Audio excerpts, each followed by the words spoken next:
When I was younger, I used to love curling up in bed with a good book. One of my favourite authors was Roald Dahl, and one of my most favourite books was The Twits. Something that has stuck with me all of these years is a line I've paraphrased from that book. If you have good thoughts, they will shine out of your face like sunbeams, and you will always look lovely. It turns out that there is science behind this. The way we think and feel isn't just internal, it subtly shapes our expressions, skin, and even the way we smile. Our thoughts literally leave traces on our face and body over time. Mean thoughts and mean words aren't just a reflection of someone's personality, they eventually leave visible traces on the face over time. When someone constantly thinks critically, gossips, or speaks harshly about somebody consistently, the muscles around the jaw, eyes, and mouth are chronically engaged in tension. Now, these aren't dramatic changes you notice overnight. They're small habitual patterns called micro-expressions, which communicate emotion instantly, often before a word is spoken. Studies in psychology and nonverbal communication show that people can detect subtle signs of hostility or aggression in under a second. A tight-lipped smile, a furrowed brow, or a brief sneer, which registers unconsciously to others, creating an impression of coldness or unapproachability. Over years, these repeated patterns can etch into the face, forming expression lines and a more rigid posture, which in turn makes a person appear less open, less warm, and crucially less attractive. Mean women, those who habitually harbor negative thoughts, carry this tension even if they themselves don't notice it. Chronic irritability or contempt doesn't just affect the tone of a conversation, it shapes the way the face holds itself at rest. Even when trying to look nice on the surface, these ingrained expressions seep through, signaling their internal state. Conversely, women who consistently think kind thoughts, respond warmly to people, and speak gently train their facial muscles for soft, open expressions, which convey approachability, confidence, and vitality. And if you need further convincing, even neuroscience supports this. Chronic negative emotion elevates cortisol and sympathetic nervous system activity, which affects microcirculation, skin tone, and facial puffiness. Having mean thoughts literally show up in how the face holds stress. This physiological imprint is why nice women look better isn't just a moral statement. It's a reflection of how behavior and physiology converge to shape attractiveness over time. In essence, the meaner your thoughts and words, the more your face tells that story, even if and when you try to hide it. The nicer your mindset, the more your expression naturally radiates warmth and health, making you appear beautiful in a way that goes far beyond conventional features. But the micro expressions and facial tension are just the beginning of how negativity shapes appearance. Over time, chronic stress, trauma, or sustained exposure to hostile or toxic environments can influence the body at a cellular level. Research in epigenetics has shown that these conditions can modify gene expression through mechanisms such as DNA methylation and histone modification. This doesn't alter your DNA sequence, but it changes how genes are turned on or off, directly affecting hormones, inflammation, immune response, cellular repair, and the body's aging processes. Now, it's important to clarify how this connects to mean thoughts and mean women. While anyone can experience stress or trauma, patterns of chronic negativity, such as thinking critical, harsh, or unkind thoughts repeatedly, speaking harshly to others, or fostering hostility, reinforce the same physiological pathways that stress and trauma do. In other words, women who habitually engage in mean thinking or behavior effectively maintain a constant low-level stress environment inside their own body. This sustained internal tension mirrors the effects of external negative environments, and over time, it accumulates in visible ways. Elevated stress hormones, especially cortisol, are a key link in this process. Long-term cortisol elevation has been shown to accelerate skin aging, decrease collagen production, and increase inflammation, all of which subtly but noticeably affect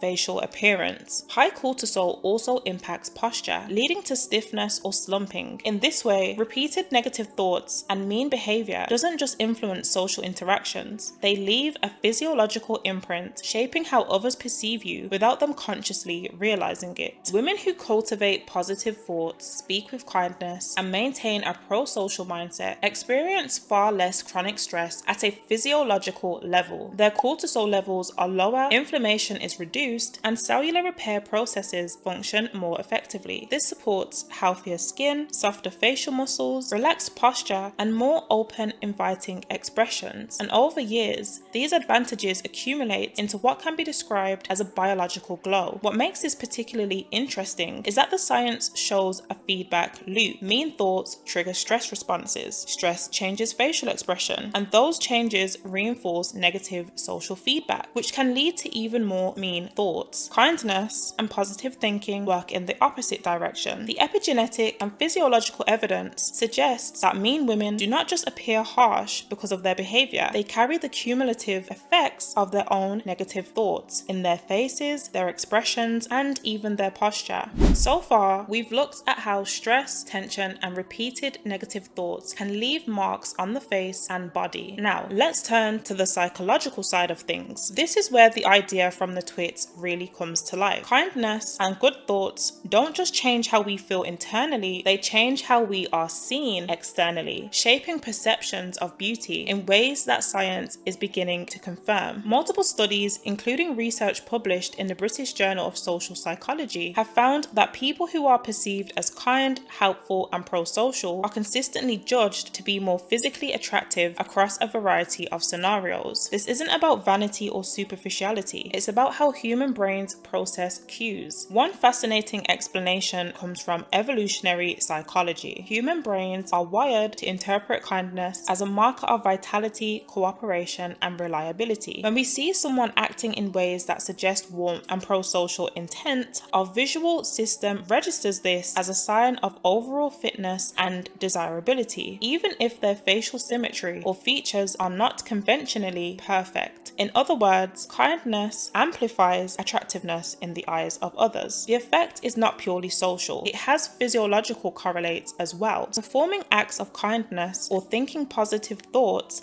can reduce cortisol. It can also improve cardiovascular response and increase feelings of well-being. Lower stress hormones contribute to more relaxed facial muscles, brighter eyes, and a natural ease in posture and movement, all of which enhance perceived beauty. Maintaining open expressions and engaging warmly with others reinforces these effects, creating a feedback loop between thought, behavior, and appearance. Interestingly, researchers have tested this across different contexts, from short-term interactions like brief encounters with strangers to long-term relationships and friendships. The perception of attractiveness due to kindness is consistent, suggesting it's not dependent on cultural ideals of beauty, but on fundamental human social cognition. Essentially, our brains pick up on energy, intent, and behavior, and these cues shape how we perceive the physical person in front of us. So when we return to the doll quote, it's clear why it resonates. Physical imperfections, a crooked smile, asymmetry, or a small wonky feature do not cancel out the effect of internal kindness. Positive thoughts and pro-social behavior radiate outward, subtly altering facial expression, posture, and energy in ways that make someone appear naturally more beautiful. In practical terms, this means that the path to looking more attractive is not only about skincare, posture, or exercise. It begins with cultivating kind thoughts and actions. In essence, kindness becomes both an internal and external amplifier of attractiveness, turning what we think and do into something that others literally see reflected on our faces. At the end of the day, the science is clear. The way we think, act, and treat others doesn't just shape our minds, it leaves subtle traces on our faces, our posture, and the energy we carry into the world. Kindness and positivity influence micro-expressions and even social perception, all of which enhance how attractive we appear to others. But it's important to remember that this isn't just about looking better. Cultivating kindness, empathy, and generosity creates a ripple effect that extends far beyond aesthetics. It changes the way people respond to us, fosters healthier interactions, and contributes to a more positive environment. Being a nice person literally makes the world around you better, while also reinforcing your own well-being, vitality, and natural radiance. In other words, beauty isn't just skin deep, it's a reflection of how we live, how we think, and how we connect with others. Choosing kindness is both a personal investment in your own appearance